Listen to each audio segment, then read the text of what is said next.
She was just a waitress. He was Seoul's most feared mafia boss. When Angela and Wosu reached table 9, Park Jae-young looked up from his menu and said 4 words that stopped the entire room cold. "Take off that dress slowly," his associates froze. Her tray tilted. The whole restaurant held its breath. He was pointing at the dress code poster behind her, saving her from a formal warning. But the moment that hung between them was loaded with something far more dangerous than a wine stain. Something ancient cracked open inside him, and nothing after that would ever be the same. Welcome to Afro-Korean Mafia Romance, besties. Please like, share, and subscribe. Comment below where you're watching from. The restaurant was called Sale, which meant New Dawn in Korean, though nothing about the establishment suggested anything so gentle. It occupied the 40th floor of a tower in the heart of Seoul's Gangnam district, all smoked glass and architectural angles, the kind of place where the menu had no prices because if you needed to ask, you had already answered your own question. Angela had been working here for 4 months, hired through a staffing agency that placed Nigerian students in hospitality roles across the city. She was 26, finishing her master's degree in international trade policy at Seoul National University, and she needed the money with the particular desperation of a person who had only herself to rely on and had made her peace with that and was not complaining about it, but felt it every morning when the alarm went off at 5. She had been in Korea for 2 years, long enough to learn the language, to navigate the subway system, to understand which neighborhoods felt warm toward her and which ones appraised her curves and her rich brown skin and her natural hair coiled and crowned above her face, and decided quietly that she was decorative, but not important. She had learned to move through the second kind of neighborhood the same way she moved through the first, with her chin up and her stride deliberate and her expression arranged into something that made it clear she had not arrived seeking approval. Sale was the latter kind of establishment. Her manager, Mr. Bay, had told her 3 times in 4 months that she should consider a more restrained hairstyle. She had smiled, each time, with a pleasantness so precise it left him with nowhere to go, and had continued wearing her twists exactly as she pleased. She stood now in the staff changing room, her fingers working at the hem of her dress, trying to remove the stain before her shift supervisor noticed. The wine had come from table 4, a spilled glass courtesy of a guest who had not apologized and had in fact looked at her as though the spill were somehow her contribution to the evening. Angela had simply cleaned it up and kept moving because that was what you did when you needed this job, when the thesis had another 6 months to run and the scholarship covered tuition but not rent and not food and not the small regular costs of being alive in an expensive city. The door opened. She looked up. Mr. Bay stood in the threshold with an expression that meant trouble. "Miss Nwosu." He said her name the way people said words they found difficult, with visible effort and no particular respect. "You are aware of the uniform policy. I'm addressing it now. The guest at table 9 has made a request. His usual server, Kim Soo, is unavailable. You'll take the table for the remainder of the evening." Angela's hands stilled on the hem. Table 9 is Mr. Park's table. Everyone at Sale knew about Table 9. Park Jae-young reserved it every Thursday evening when he was in Seoul, which was most Thursdays. He always came with the same 4 men, always ordered the same things, always left a gratuity that made the servers fight quietly over the privilege of attending him. He also had a reputation that extended well beyond his dining preferences. Angela recommended the aged galbi and the seasonal banchan selection, and a bottle of wine she had heard the kitchen staff praise among themselves, a burgundy that the sommelier kept for guests he respected. He ordered exactly what she said without looking at the menu again. She moved through the meal with her usual precise efficiency, refilling glasses with attention, timing courses so they arrived at the right moment, staying present without hovering. She was good at this job. She had always been good at whatever she turned her hand to, because the alternative, being unremarkable, had never once been acceptable to her. He watched her. Not obviously, not with the leering attention she had learned to deflect in this industry, but steadily, the way a person watches something that genuinely interests them. She felt it the way you feel sunlight on your back, as warmth that existed whether you turned toward it or not. When his companions excused themselves near the end of the evening, one by one until the table held only him, he looked at her directly and said, "Sit down." "I'm working." "I know." He nodded toward the empty chair across from him. 5 minutes. Seat. She should have said no. Every sensible instinct she possessed pointed toward no. She sat down. How long have you been in Seoul? He asked. 2 years. You speak well. I worked at it. Where are you from originally? Lagos. Something shifted in his expression. Not surprise exactly. Something quieter than that, like a door opening onto a room he had not known was there. Why Korea? The university. The scholarship. The fact that no one here knew who I was or what they expected me to become.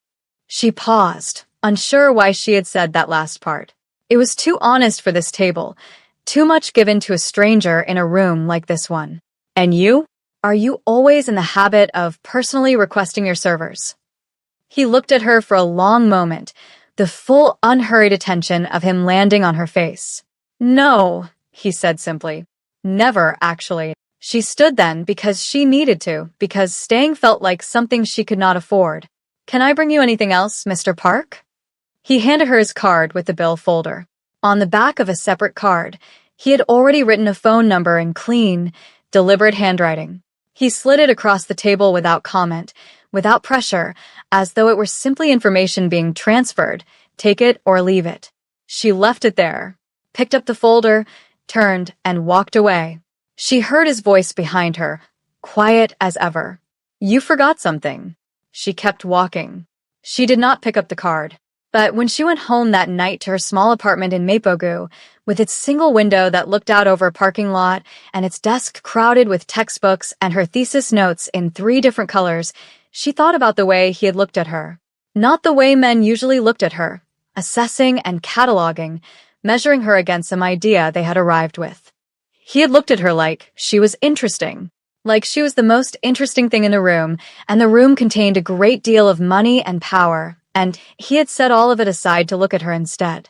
She washed her face and went to bed and told herself firmly that Park Jae-young was not her concern. She was not entirely successful. The following Thursday, she requested, again, to be kept off his rotation.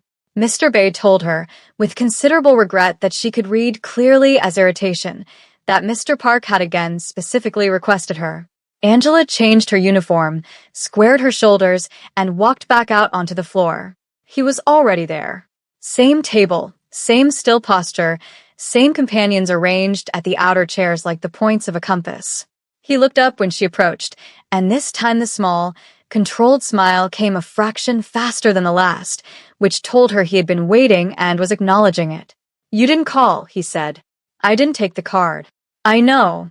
He tilted his head, studying her in that direct, unhurried way of his. Why not?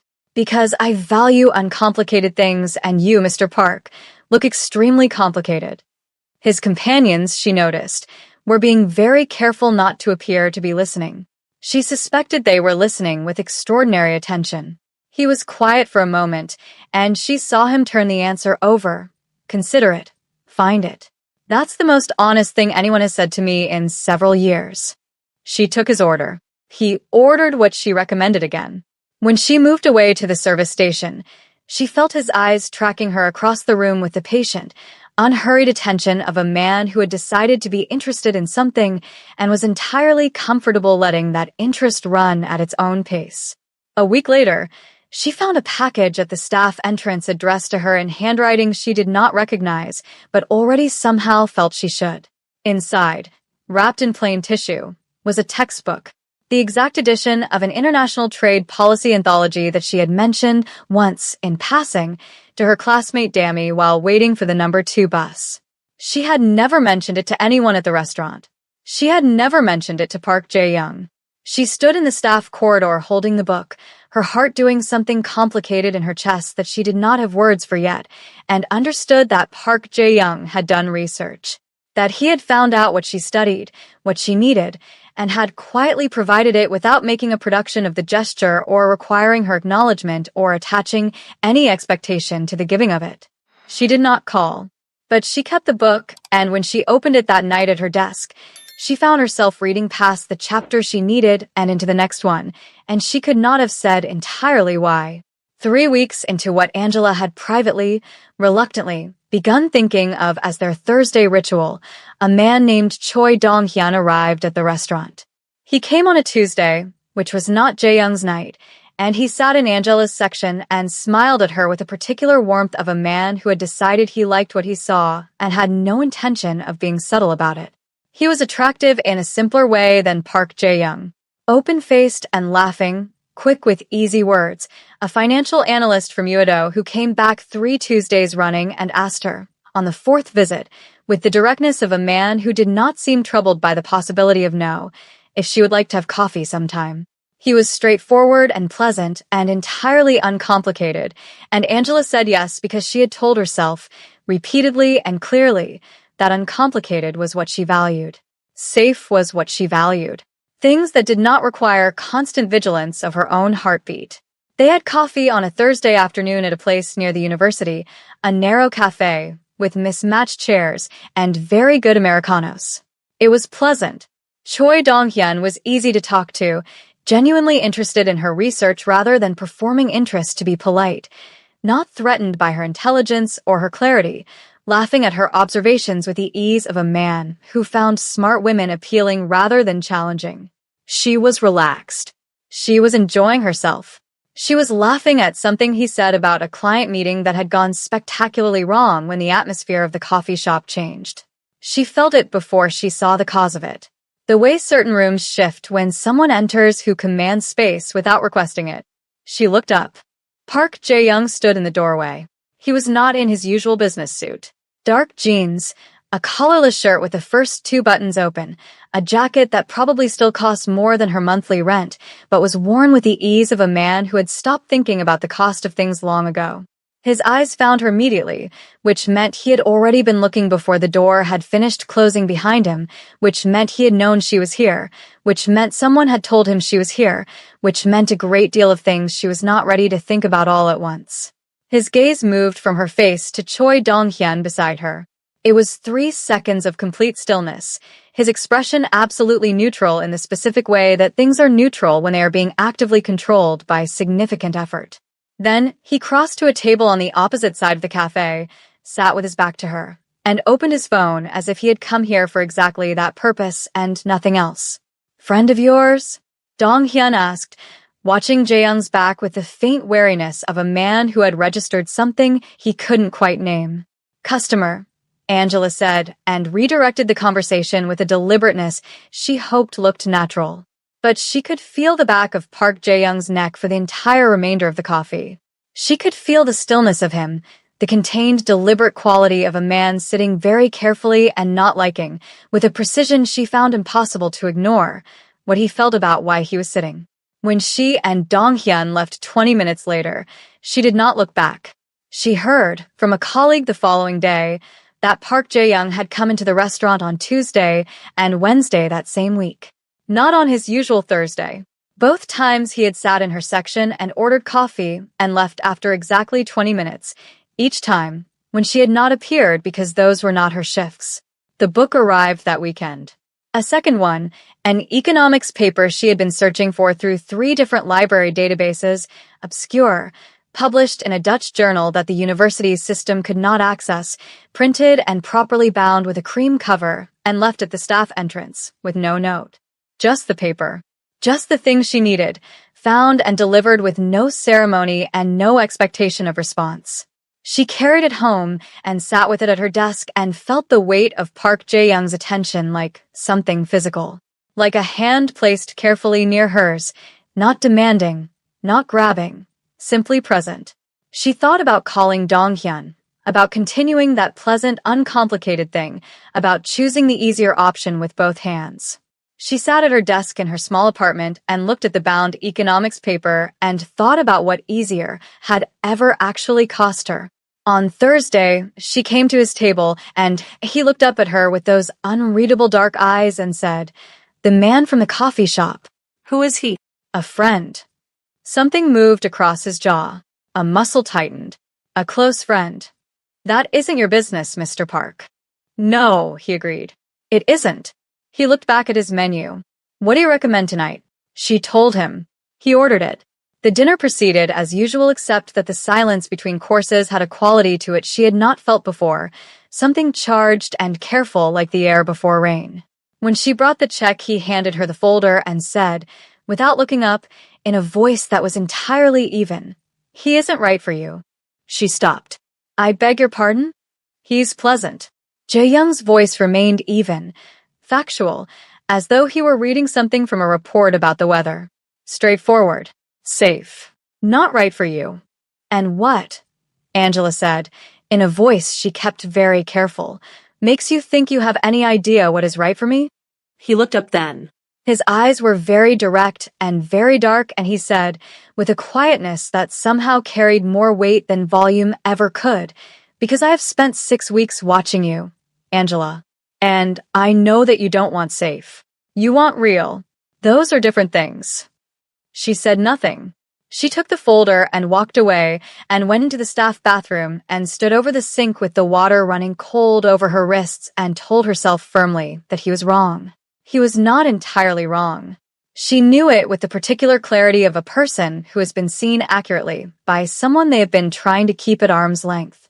The danger arrived on a Wednesday evening in October, the kind of evening where the rain came sideways and the streets of Gangnam turned into rivers of reflected light, and the whole city looked like something beautiful and slightly treacherous. Angela was leaving her evening shift, umbrella up, head down, moving quickly toward the subway entrance 2 blocks from Sales Building. She was thinking about her thesis chapter, specifically a footnote about bilateral trade agreements that was giving her trouble, and she was not paying sufficient attention to the 2 men who fell into step behind her at the corner. She noticed them half a block later. The particular synchrony of their pace with hers, the way they corrected when she slowed fractionally, the purposefulness of 2 people who were not going to the same place she was going but were maintaining her speed anyway. Her pulse ticked upward. She was not a woman who panicked easily. But she was a woman who had grown up navigating Lagos at night and knew, viscerally, the difference between coincidence and intention. She pulled out her phone and called Dammy. If she was being followed, being on a phone call made her reachable, trackable, not alone. Dammy answered on the 3rd ring and Angela said, "Hey, I'm just leaving work. Can you stay on the line with me?" In a tone that Dammy, who was sharp and perceptive and had been Angela's closest friend for 2 years, immediately understood. "Of course," Dammy said carefully. "Where are you exactly?" Angela gave her location, as naturally as she could. The men were closer. She walked faster without breaking into a run, keeping her pace deliberate. They matched it exactly. She was a block from the subway entrance when a black car slid out of a side street and stopped directly in front of her. The back door opened. Park Jae-young sat in the interior, his expression absolutely flat. "Get in," he said. She looked at the men behind her. She looked at him. The geometry of the moment was very clear. She got in. The door closed. The car moved. The men on the sidewalk stopped and stood in the rain, watching the vehicle go, with expressions that told her they had expected to reach her before this intervened. Jae-young looked at her for a long, assessing moment, his eyes moving across her face and posture with the efficient attention of a man checking for damage. Then he said, "Are you hurt?" "No." Her voice was steady. She was proud of that. Who were they? Associates of a man who has reason to want leverage over me. He said it without drama, just fact delivered plainly. "I apologize. They should not have been able to get that close to you. Should not have been able to." She turned to face him fully in the dark interior of the car. "Which means you knew I was a target." "I knew it was a possibility. I had security watching the building. They were slow tonight." A muscle moved in his jaw, and she could see the precise, controlled quality of the anger beneath the surface. "That won't happen again. You've had people watching me." She could not decide how she felt about this. The anger and the relief were too close to each other to separate easily. For how long? He held her gaze. 6 weeks. Since the first night, since table 9, and the stained hem, and the card she had not taken. He had been having her watched for her safety since the beginning, without telling her, without asking, because telling her would have required explaining why she was in danger, and explaining that would have required more of this conversation than he had apparently been ready to have. She looked out the rain-streaked window. The city slid past, brilliant and indifferent. "What do you want from me, Mr. Park?" she asked quietly. He was silent for so long she thought he would not answer. Then he said, I don't know how to answer that in a way that doesn't alarm you. Try. I want to know you. A pause. The rain was very loud against the roof of the car. I want you to be safe. I want to stop being the reason you're in danger by becoming, instead, the reason you're not. Another pause, longer, heavier.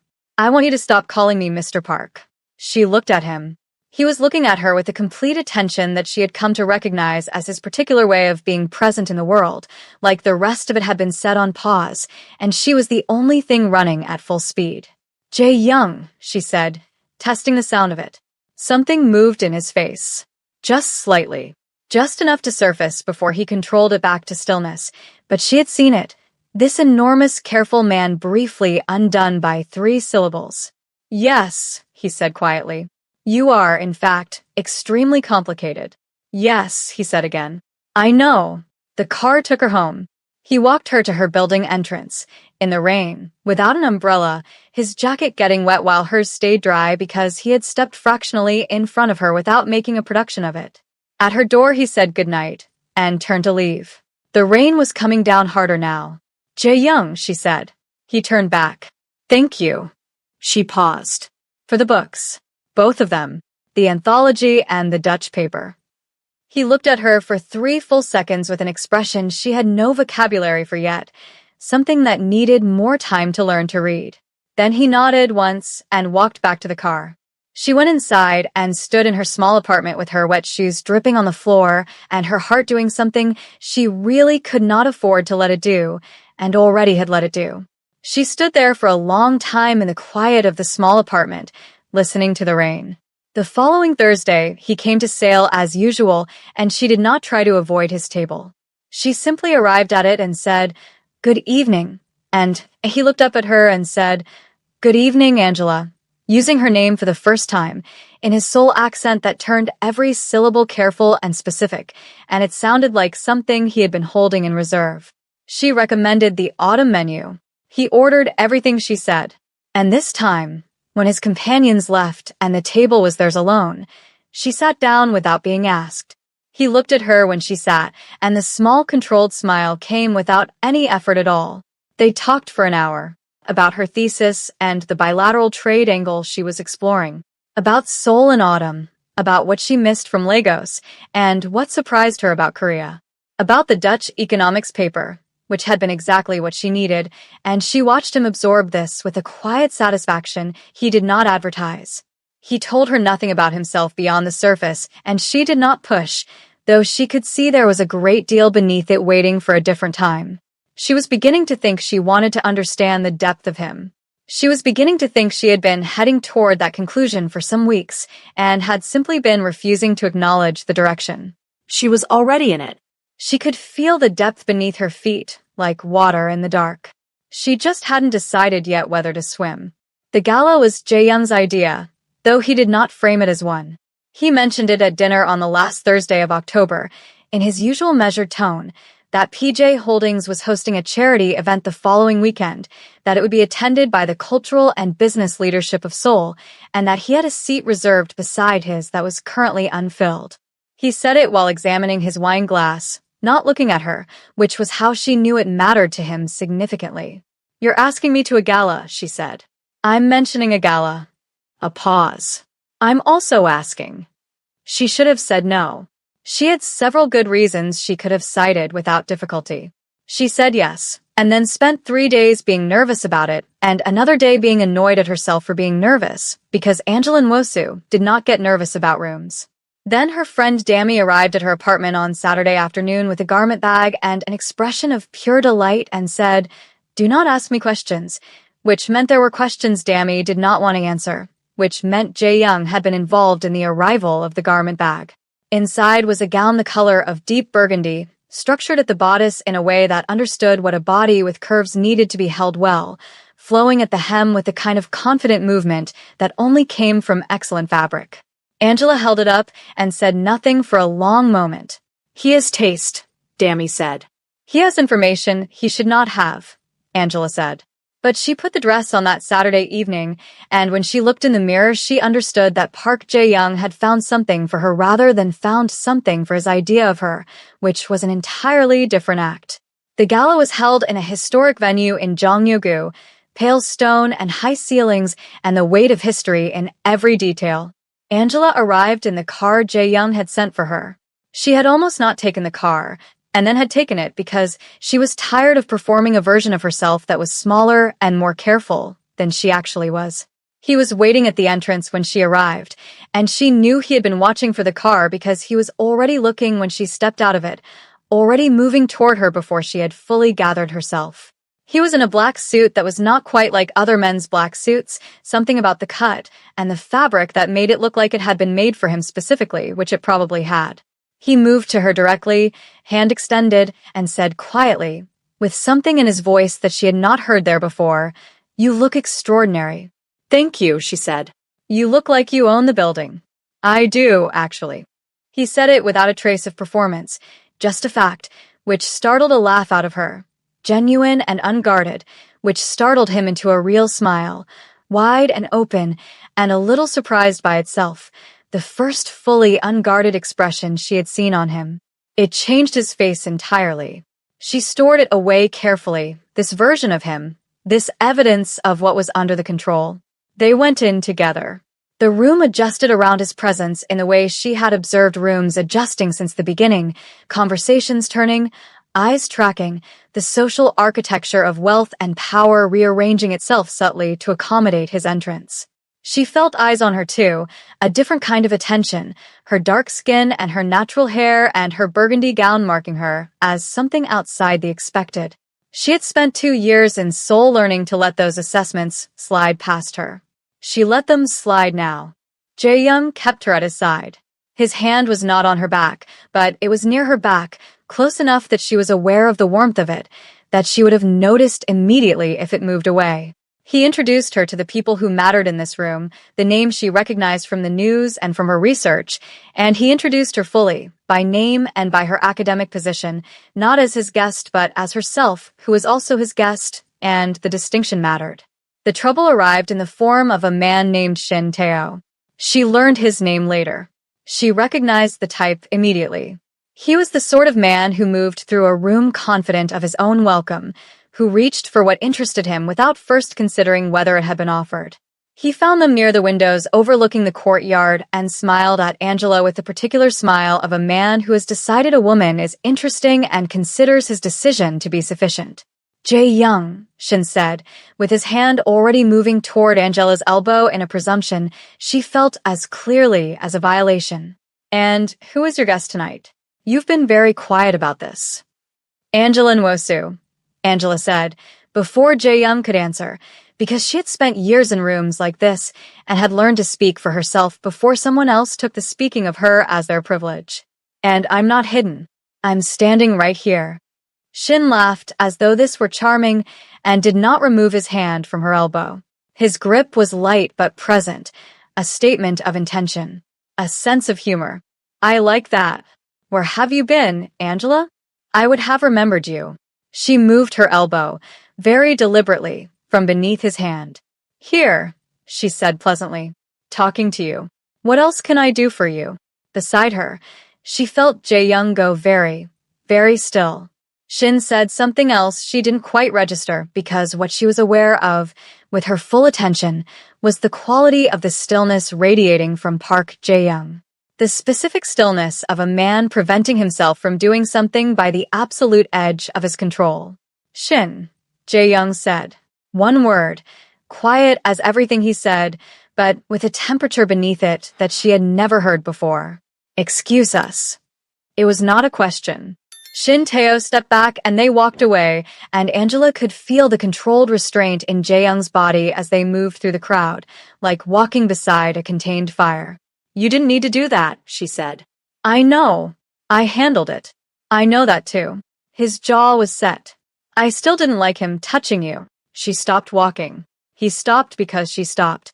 They stood near a tall window, the city glittering below them, and she looked at him and said, "Jae-young, what exactly are we doing?" He looked at her for a long moment. The effort of his control was very visible now, the work of a man who had learned to keep himself contained and was finding the container insufficient. "I'm trying," he said finally, "to give you time, to let you trust me at your own speed." He paused. While also trying not to watch other men look at you without, he stopped himself. "Tried again. It isn't easy. I've noticed that. I'm not accustomed to waiting for things. You've been waiting for weeks." "Yes." He met her eyes without evasion. "You're worth it." The words landed with the directness of everything he said. Simple, unadorned, and for that reason impossible to set aside. Angela looked at him, this enormous, complicated man who sent books and kept her safe and stood slightly in front of her in the rain, and felt the last of her carefully maintained distance begin to fold inward. "Dance with me," she said. His expression shifted, and there it was again, that warm, unguarded version of him, surfacing through the control like light through water. He held out his hand. They danced. He was better at it than she had expected, which perhaps she should have anticipated given that Park Jae-young appeared to be quietly excellent at most things he decided to do. His hand was at her waist, the proper formal distance of a public dance, and she was aware of every centimeter of where it rested. The music was slow. The room continued its polite murmur around them. His eyes did not leave her face. "My thesis defense is in 6 weeks," she said, because she needed to say something real, because the silence between them was becoming dense and warm in a way she was not sure she could stand in without doing something irreversible. "I know," he said. "You know? You mentioned it once. At dinner.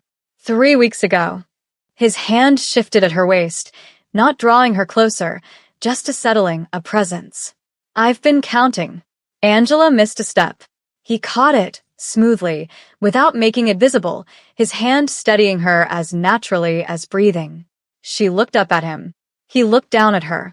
They were very close now, closer than the dance had required, because they had drifted together without either of them correcting it, and neither of them was correcting it now. She thought, with sudden perfect clarity, that she was in a significant amount of trouble. The kind that did not feel like trouble at all until it was too late to be anything other than entirely in it. The catalyst did not wait for a convenient moment. It never did. It arrived 10 days after the gala, while Seoul shivered under the season's first real cold, in the form of 3 men in a parking garage beneath the social sciences building and a phone that rang once and then went quiet. Angela had been working late in the library, the deep late where the building had exhaled its daytime occupants and only the serious and the desperate remained. She was on her way to the last subway of the night when she took the shortcut through the garage, the one she had taken a dozen times, the one she had never thought twice about. She didn't see them until she was 15 feet inside. 3 men, spread across the concrete in a configuration that was entirely deliberate, positioned to prevent retreat and advance simultaneously. The one at the center had a face she recognized. He was the same man who had followed her in the rain 6 weeks ago. He had the expression of someone who had been corrected once and had come back with more preparation. She backed up. The entrance was 30 feet behind her. She calculated and knew she could not reach it before they closed the distance. She kept her voice absolutely level and said in Korean, "You need to move out of my way." The center man smiled. "We just want to talk." Her phone rang. She looked at it for a fraction of a second. Park Jae-young. She hit accept and said, loudly and clearly enough to carry, "I'm in the parking garage under the Social Sciences building at Seoul National University, and there are 3 men blocking my exit." The men stopped moving. The call was live. She could hear, faintly through the phone, the sound of what might have been a car already in motion, a door that had already opened, an engine that was already running. "Stay on the line." Jae-young's voice was completely level. Beneath the levelness was a temperature she had never heard in it before, something that had nothing to do with cold. "Do not let them get closer. I am 4 minutes away." "For minutes," she said aloud, looking at the men in front of her with a steadiness she summoned from somewhere below fear. The center man stepped forward. She stepped back. Then she did something she had not consciously planned. She screamed. Not from fear, strategically, with full volume and complete intention, the kind of sound that carries through poured concrete and up elevator shafts and through emergency stairwells into libraries. She kept screaming. One of the men flinched visibly. Footsteps came running from the direction of the entrance, a security guard, appearing with a flashlight and immediately beginning to shout. The three men looked at each other and left through the far exit. Angela stood in the yellow cone of the security guard's flashlight, her heart hammering with the force of her own body's chemistry, and felt the phone still pressed against her ear. Angela. Jae-young's voice, very quiet. I'm all right, she said. Her voice was nearly steady. I used my voice. They've gone. A pause in which she could hear him breathing. I'm still coming. He arrived in 3 minutes, which was faster than 4. He came into the garage at a pace she had never seen from him, all the usual stillness abandoned, with 2 of his men flanking him. He crossed directly to her, bypassed the university security officer mid-sentence, and put both hands against her face with a gentleness so absolutely at odds with the fury she could see contained in every line of his body that it unmade her composure completely. Where are you hurt? He asked. I'm not hurt. He looked at her, the full searching attention of a man looking for damage and finding it still less than it might have been, and not finding comfort in that margin. You're shaking, he said. Adrenaline. She covered one of his hands with hers without entirely meaning to, and felt him go very still at the contact. I'm all right, Jae-young. He looked at her for a long moment with her hands against his hands and his hands against her face, both of them very still in the sodium light of the concrete garage, and she saw something in his eyes that she recognized because she had been feeling it herself for weeks. Something that had been building quietly and steadily and was now visible between them as plainly as the cold air between their faces. He took her to his penthouse. He said it clearly, that she would have her own room, that she needed to be somewhere safe tonight, and she went because she was still shaking and because she trusted him, which was its own revelation when she stopped to examine it. She trusted Park Jae-young, this enormous, complicated, dangerous man.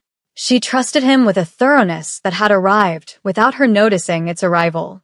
His penthouse was in Hanamdong, high above the Han River, all clean lines and dark wood and the careful spare comfort of a man who knew exactly what he valued and had arranged his space around that knowledge. His housekeeper appeared with tea and disappeared again. His men swept the building and reported to him in low tones. He listened and dismissed them. He sat across from her. Not beside her, across, like he was giving her the space she might need while also being constitutionally unable to be far from her. Who sent them? She asked when the tea was in her hands and her heart had slowed to something manageable. A man named Shin Tae-oh. His voice was flat in a way that communicated more than volume. He's been making moves against several of my operations for months. You became visible at the gala.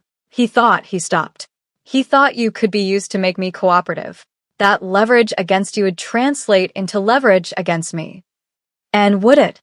He looked at her steadily. Yes. She absorbed this. This is your fault, she said. Not an accusation. A fact. Yes. He accepted it without flinching. I brought you into visibility, and I did not prepare adequately for the consequences of that. I am sorry, Angela. I am going to fix it. What does fixing it look like? Shin Tae-oh will understand, very clearly and very soon, that approaching you again is not a viable option. His voice was even. She had spent enough time in his world now to understand that even tone, in this context, was not gentleness. It was precision. She looked at him across the low table and thought about everything that had accumulated between them, the books and the rain and the dancing and the way he had counted 6 weeks since her thesis defense, and she said, I need you to tell me the truth about what you are. Not the version you've been managing. The actual truth. He was quiet for a moment. Then he said, all right. He told her. Not everything, she suspected, because some things were probably not his alone to tell, but the architecture of it. His father's organization, inherited at 22 when his father died of a heart attack at 61, leaving everything to a son who had been half prepared for it. The 12 years of choosing which parts of the structure to keep and which to dismantle. The lines he drew and held. The enemies made by drawing those lines. the world it required him to inhabit, and the parts of himself he had thought, until recently, he would have to leave outside of it. "Why are you telling me this?" she asked. "Because last night you were in a parking garage in the dark, and it was because of me." He held her eyes. "And because I am tired of wanting something I haven't been honest with." "What do you want?" "You," he said. Simply. The way he said everything, without hedging, without performance. "I want you, Angela. I have wanted you, since the first evening, since you walked away and left the card on the table, since you sat down and told me I looked extremely complicated and were entirely correct and entirely unbothered by it." He paused. "I've been trying to give you time to decide if you want me back. Knowing what I am, knowing what the complications involve." She stood up from the couch and crossed the room to him, and when she was in front of him, he went very still, that absolute stillness of his, like a man who has been waiting for something so long he does not quite believe it is arriving. She put her hand against his chest. Over the heartbeat, she could feel beneath her palm, strong and slightly faster than usual, and looked up at him. "I know what you are," she said. "I've known for weeks. I stayed anyway." He breathed. One breath, long and deep, the kind that releases something carried for a long time. And then his arms came around her, slowly, carefully, the way someone handles something they're not certain they are permitted to touch, and then discovers they are. She felt the size of him, the contained warmth of him, the particular safety of being held by someone who would, she now understood completely, dismantle anything that threatened her. She pressed her face against his chest. "Angela," he said, very quietly, into her hair. "I know," she said. "I know." They stayed like that in the quiet of his penthouse, while Seoul moved through the night far below them, and the river lay silver and still, and the whole city continued its indifferent existence, entirely unaware that two people above it had finally stopped the considerable effort of resisting each other. The weeks that followed were the most complicated and most vivid of Angela's time in Seoul. She moved through them with the heightened awareness of someone whose life has rearranged itself and is still learning the new geography.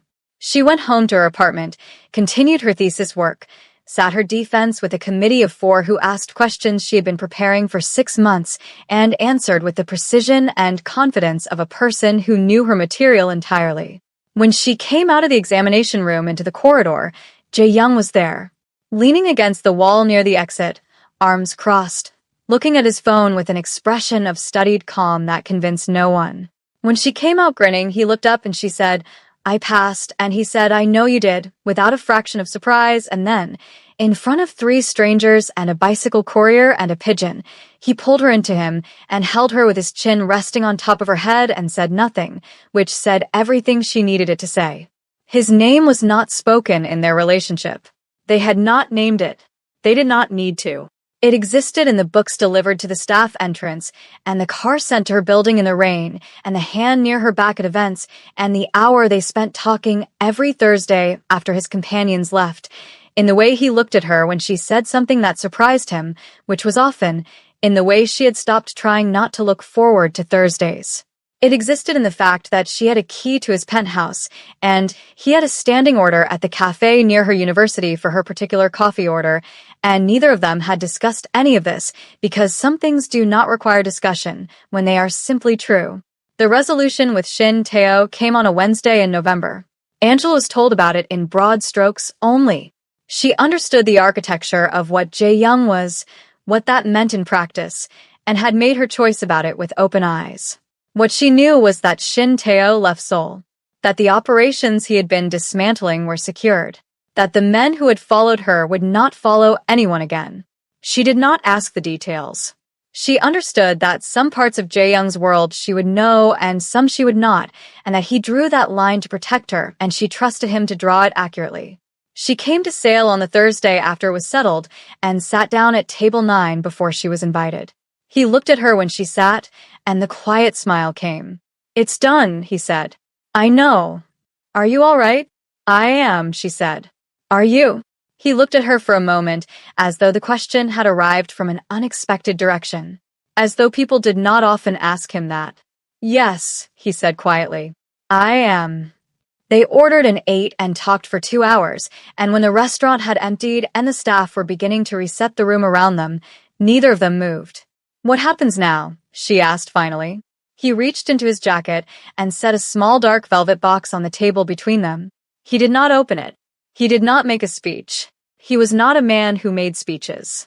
"I'm not asking you to decide tonight," he said. "I'm telling you that when you're ready, it's there. That I'm there." A pause. "I have been since the first night." She looked at the box. She looked at him.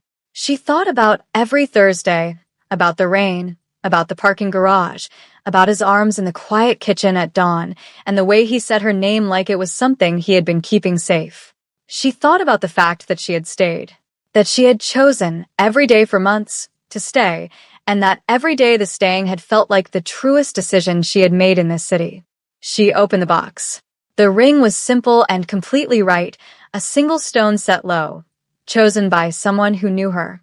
She looked at it and looked at him. "Ask me properly," she said. He came around the table.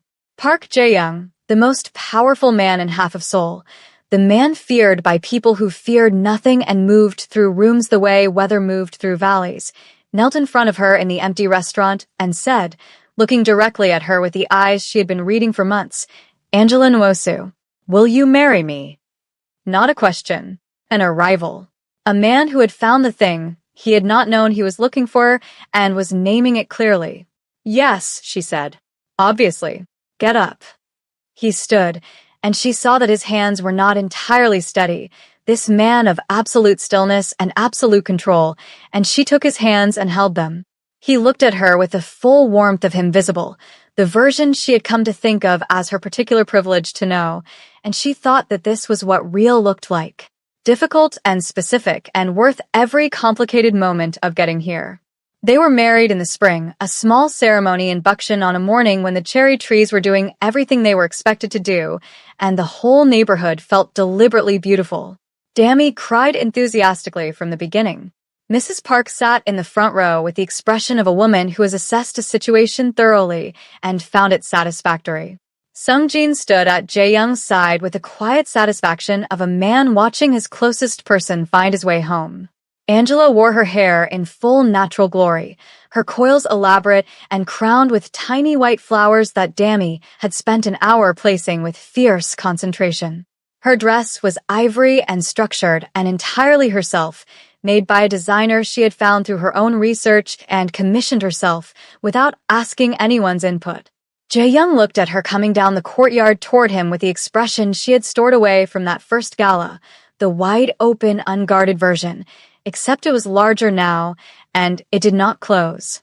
They said their vows in Korean and Yoruba and English, all three languages for all three parts of who they were together, and when they were finished he held her face in his hands, careful as always, as if she were something worth being careful with, and kissed her like a man who had been patient for a long time and had arrived somewhere he intended to stay.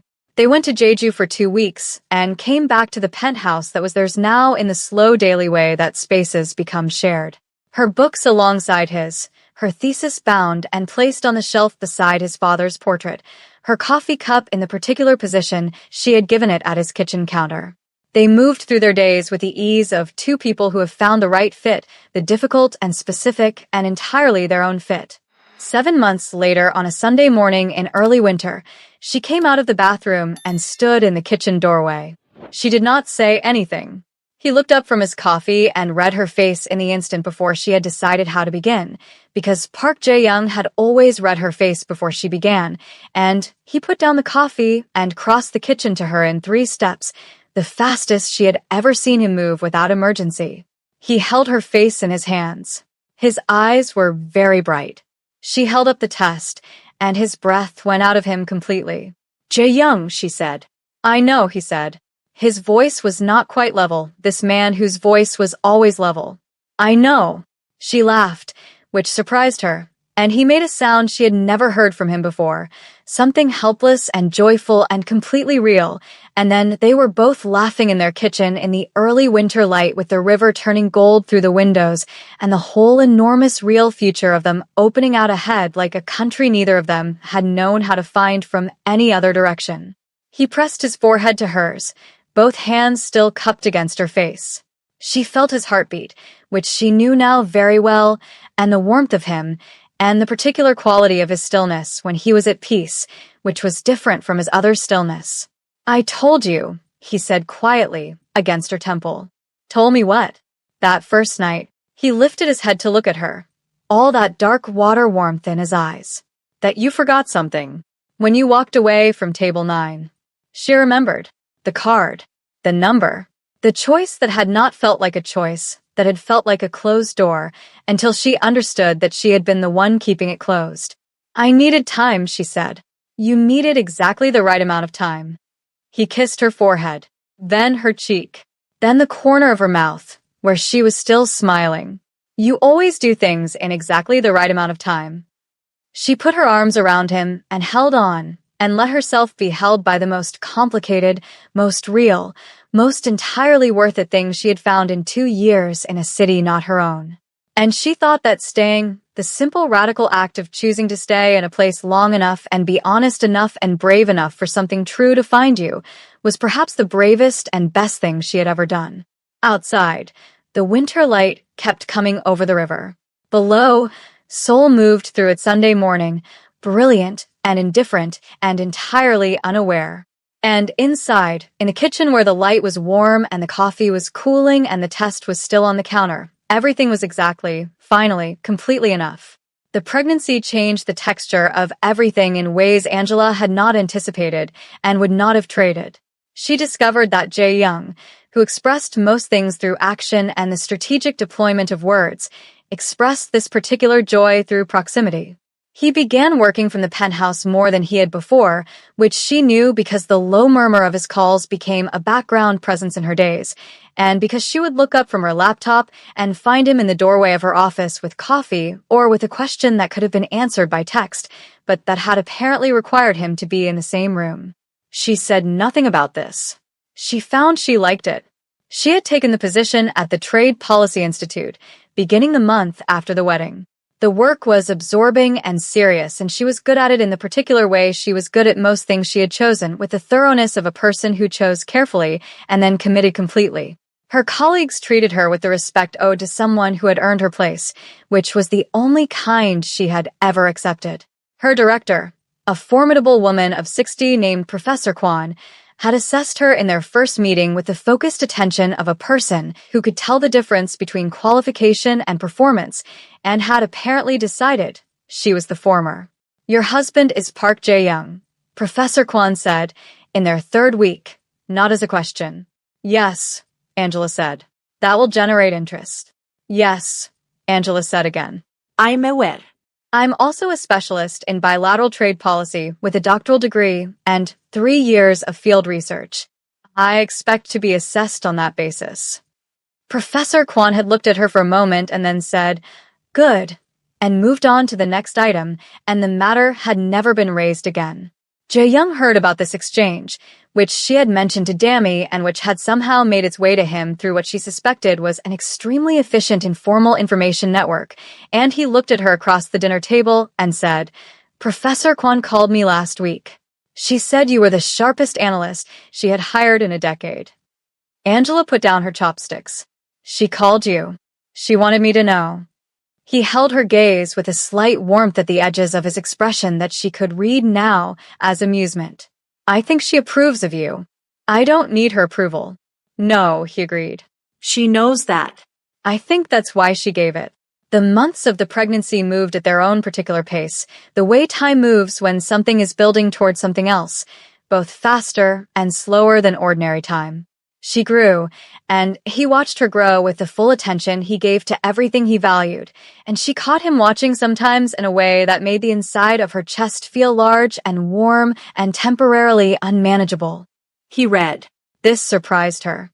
Not the fact of him reading. She had always known he was careful and thorough, but what he read.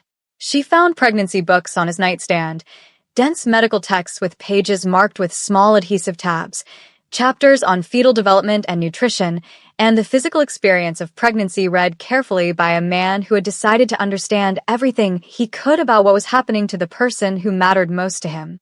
"You've tabbed the chapter on the 3rd trimester," she said one evening, picking up the book. I wanted to understand what to expect.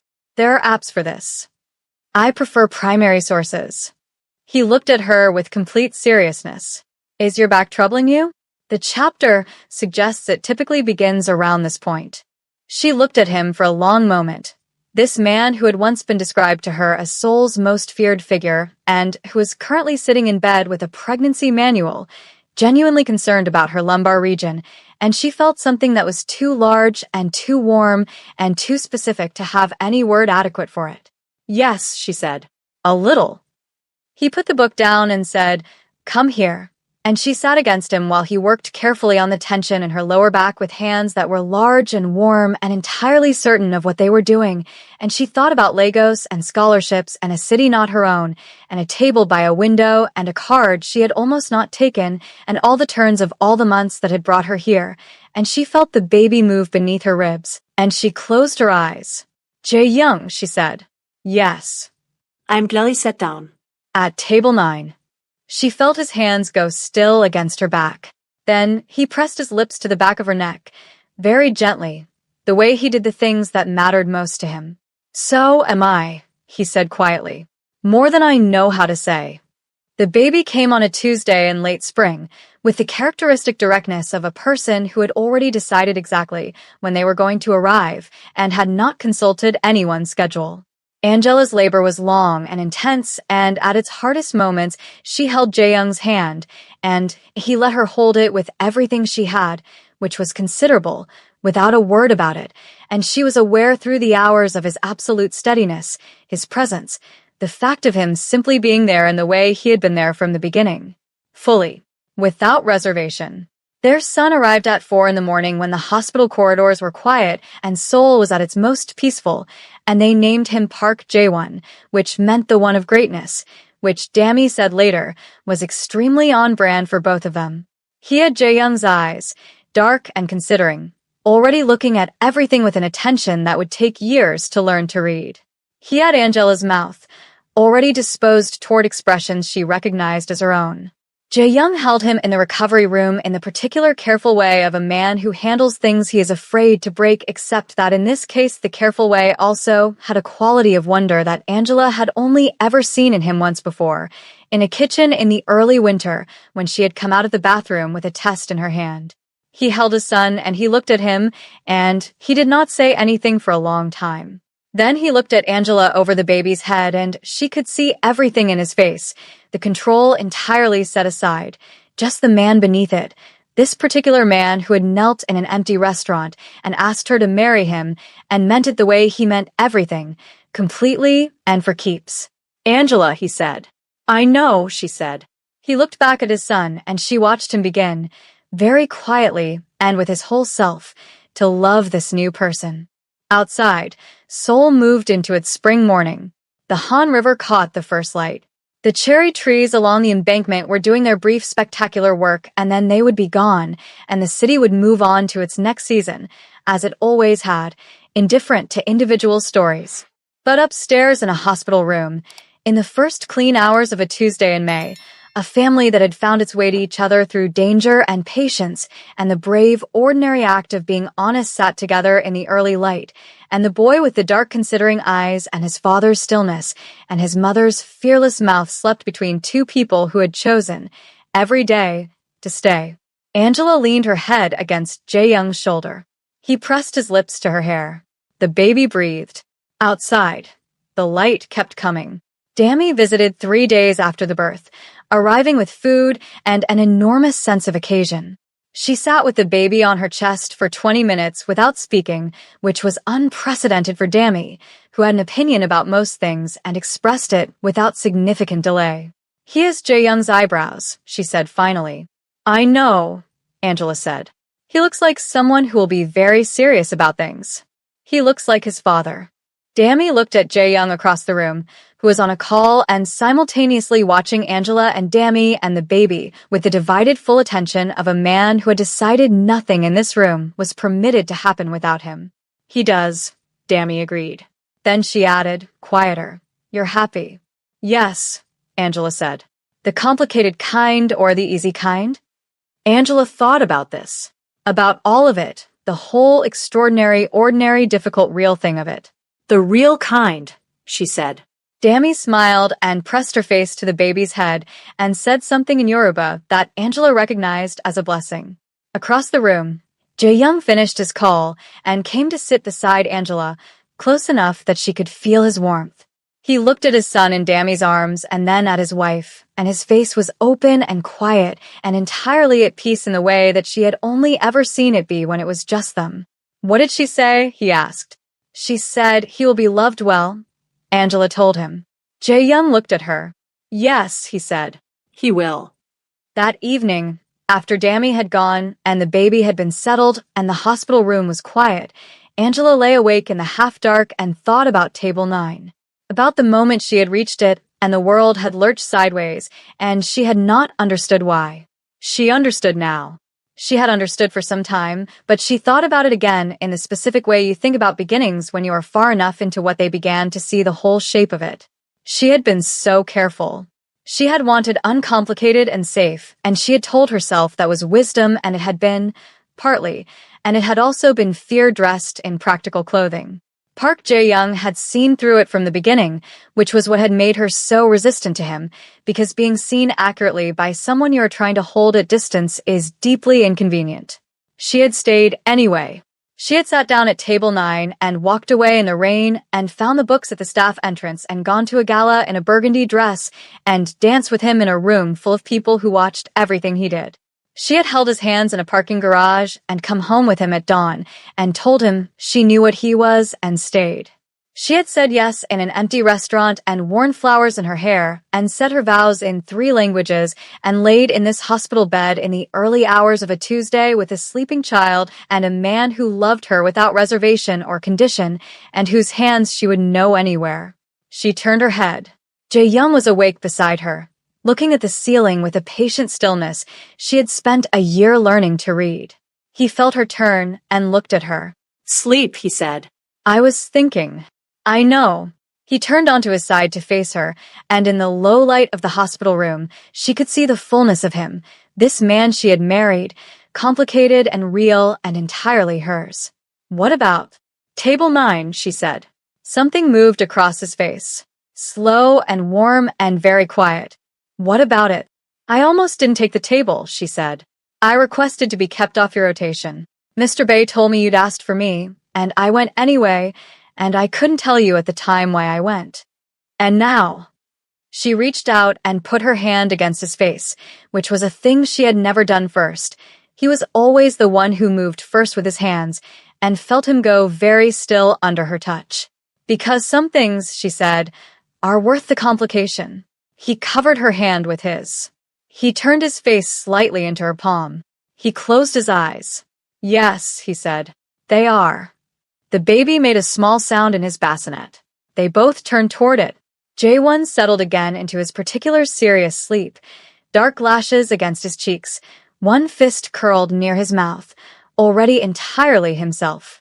Angela and Park Jae-young lay in the quiet hospital room, their hands still loosely connected between them, and outside the Han River held the lights of Seoul on its surface like it had always held things, whatever the city set down on it, and the spring night moved forward into morning, and everything that had been worth waiting for was here.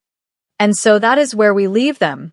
Angela Nwosu and Park Jae-young, in a hospital room at 4 a.m, the city of Seoul shining below them, their sun breathing between them, everything that had ever been complicated now settled into something clear and full and permanent. She had come to Korea with a scholarship and a suitcase and the particular stubbornness of a woman who had decided to build something real from whatever she was given. He had been Seoul's most feared man, running an empire with his stillness and his control and the secret emptiness of someone who had stopped expecting to be known by anyone. They had found each other across a restaurant table, across a wine-stained hem, and 4 words that stopped a room cold.